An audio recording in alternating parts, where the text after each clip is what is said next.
الحمدللہ رب العالمین والصلاة والسلام علی سید الانبیاء والمرسلین۔ بھائیو، آج میں دیکھتا ہوں فلسطین کے حالات، غزہ کے حالات، فلسطین کے اندر اسرائیل کا بمباری کرنا، اسرائیل پر ظلم و زیادتی کرنا اس وقت امت مسلمہ کے ایمان پر سوالیہ نشان ہے، اور امت مسلمہ کے اتحاد پر سوالیہ نشان ہے، اور امت مسلمہ کے ایٹمی طاقت ہونے پر سوالیہ نشان ہے۔ اس وقت اتحاد امت مسلم کنٹریز کا کرنا اس پر سوالیہ نشان ہے کہ اتنے بڑے بڑے دانشور، بڑے بڑے عقل مند، بڑے بڑے سپر پاور ممالک ہونے کی حیثیت سے ایک مسلمان ملک جو یہودیوں کے ناجائز ظلم و زیادتی کی چکی کے اندر ہے، اور ہم اس وقت پھر بھی خاموش ہیں، تو یہ ایک عجیب بات ہے۔ یہودیوں کا عرصے سے مسلمانوں پر جبر، ظلم، زیادتی یہ چلتا آ رہا ہے، یہ آج کی بات نہیں ہے۔ نبی صلی اللہ علیہ وسلم سے پہلے بھی یہ یہودیوں کو یہ ظلم و زیادتی کرنے کی ایک عادت ہے، اور یہ مسلمانوں کے مخالفت کرتے ہیں، بغاوت کرتے ہیں، دشمنی کرتے ہیں مسلمانوں سے۔ تو یہ ہمارا ملک پاکستان، یہ یہودیوں سے، آئی ایم ایف سے، ورلڈ بینک سے جو قرضہ وصول کرتا ہے، لیتا ہے، سود پہ روپے پیسے لیتا ہے، تو یہ سود پہ کاروبار کرنا، بزنس کرنا، یہ یہودیوں کا آج سے نہیں ہے، بلکہ یہ نبی صلی اللہ علیہ وسلم کے مدینہ کے اندر ہجرت کر کے جانے سے بھی پہلے کی بات ہے۔ تو یہ اس وقت بھی سود پر لوگوں کو قرض دیا کرتے تھے۔ تو یہ یہودی تو وہ قوم ہے، یہ یہودی تو وہ لوگ ہیں جنہوں نے میرے محبوب پیغمبر امام المجاہدین، امام الانبیاء محمد الرسول اللہ صلی اللہ علیہ وآلہ وسلم کو بھی نہ چھوڑا۔ یہی یہودی تھے جنہوں نے آپ صلی اللہ علیہ وسلم پر ظلم و زیادتی کی، آپ پر اٹیک کیے۔ نبی صلی اللہ علیہ وسلم کی پوری زندگی کے اندر 14 تقریباً آپ پر حملے کرنے کی سازشیں، پروگرام، پلاننگ کی گئی، ان میں سے 9 حملے یہودیوں نے کیے اللہ کے پیغمبر پر۔ نبی صلی اللہ علیہ وسلم کو نبوت ملی تو تب بھی ان کو نبوت پر بھی اعتراض تھا۔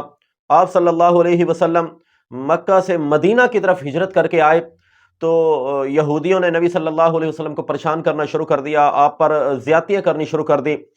تو یہ بات واضح ہے، احادیث کے اندر موجود ہے کہ نبی صلی اللہ علیہ وسلم کو بکری کے گوشت، زہر کے آلود گوشت کھلایا گیا، تو یہ بھی ایک یہودیوں کی طرف سے سازش تھی۔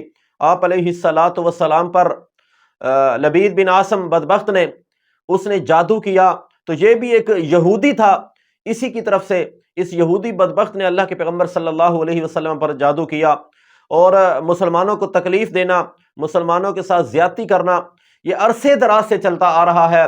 تو بھائیو، اس وقت ہم جدید ٹیکنالوجی ہمارے پاس موجود ہے، جدید اسلحہ ہمارے پاس موجود ہے، جدید ہمارے پاس میزائل موجود ہیں، سب کچھ ہونے کے باوجود ہمیں کس چیز نے روک دیا، ہمیں کس چیز نے مجبور کر دیا کہ ہم ان کو جواب نہ دے پائیں؟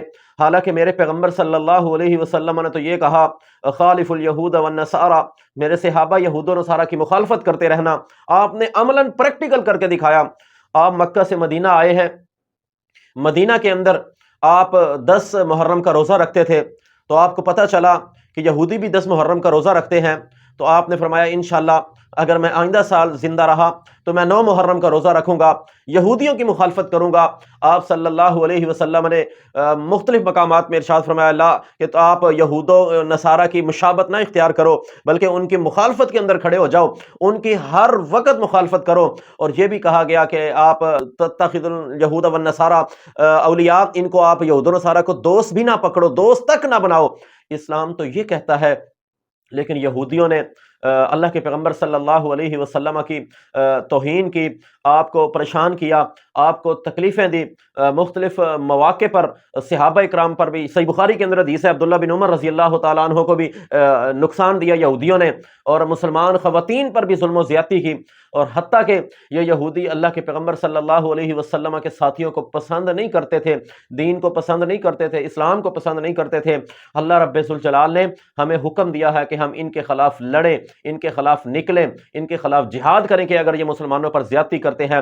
تو بھائیو، میں کہتا ہوں، آؤ میں دعوت دیتا ہوں کس بات نے ہمیں روک دیا، کس چیز نے ہمیں روک دیا کہ ہم مسلمانوں کی سپورٹ، مسلمانوں کے حق میں اور مسلمانوں کی مدد کے لیے ہم نہیں نکل سکتے؟ قرآن تو یہ کہتا ہے او لوگو تمہیں کیا ہو گیا ہے کہ تم جہاد کے لیے کیوں نہیں نکلتے؟ تو آج یہودی ہمارے فلسطین کے چھوٹے چھوٹے معصوم ننھے بچے جن کے اوپر بمباری کر کے، اٹیک کر کے، میزائل گرا کے ان کے ٹکڑے ٹکڑے انہوں نے کر دیے۔ تو بھائیو یاد رکھنا، مجھے وہ فلسطین کا بچہ بھی یاد ہے جو اللہ رب ذوالجلال سے شکایت کرنے کی بات کرتا تھا۔ تو بھائیو یاد رکھنا، یہ نہ ہو کہ یہی مسلمان کل قیامت کے دن ہمارے خلاف رب کی عدالت میں کھڑے ہو جائیں تو ہم اللہ کو کیا جواب دیں گے؟ ہمیں چاہیے کہ ہم وقت نکالیں، ٹائم نکالیں، رب سے گڑ گڑا کے دعائیں اور التجائیں کریں۔ اور بھائیو یہ بدبخت یہودی کبھی بھی ہمارا دوست نہیں ہو سکتا، کیونکہ رب کا قرآن اس بات کا اعلان کرتا ہے، میرے پیغمبر صلی اللہ علیہ وسلم نے ارشاد فرمایا کہ یہ یہود و نصارہ آپ کو کبھی فائدہ نہیں دے سکتے۔ آپ نے تو یہاں تک یہ بات بیان کر دی کہ آپ یہود و نصارہ کی طرف سلام میں بھی پہل نہ کرو، آپ یہود و نصارہ کی طرف دوستی کا بھی پیغام نہ بھیجو، آپ یہود و نصارہ کے ساتھ معاملات جس طرح بھی کرتے ہو لیکن دوستی والے معاملات سے، ان سے ہاتھ بڑھانے سے، تعلق نبھانے سے نبی صلی اللہ علیہ وسلم نے ہمیں منع کر دیا، اور ان کی مخالفت پہ ہمیں اللہ کے پیغمبر نے حکم دیا۔ تو بھائیو ہمیں چاہیے کہ ہم آج فلسطین کے ساتھ کھڑے ہوں، اسرائیل کی مخالفت کے اندر کھڑے ہوں، اور اسرائیل جو دہشت گردی کر رہا ہے، اسرائیل جو نہتے مسلمانوں کو قتل کر رہا ہے، آج ہم اپنے رب سے بھی دعا کرتے ہیں کہ اللہ تعالیٰ ان کو نیست و نابود کرے، تباہ و برباد کرے۔ اللہ تعالیٰ فلسطین و مظلوم مسلمانوں کی اللہ تعالیٰ غیبی مدد کرے۔ ہم ان کے لیے دعا گو ہیں۔ ہم انشاءاللہ الرحمن مسلم امہ سے اور مسلم ممالک سے، ایٹمی طاقتوں سے، اور وہ ایسے ممالک جو جدید ٹیکنالوجی رکھتے ہیں، جدید اسلحہ رکھتے ہیں، ان سے ہم گزارش کریں گے کہ ہمارے ان مسلمانوں کے ساتھ کھڑے ہوں۔ اللہ تعالیٰ ان فلسطینی بھائیوں کا حامی و ناصر ہو، اللہ ان کی مدد فرمائے۔ وما علینا الا البلاغ المبین۔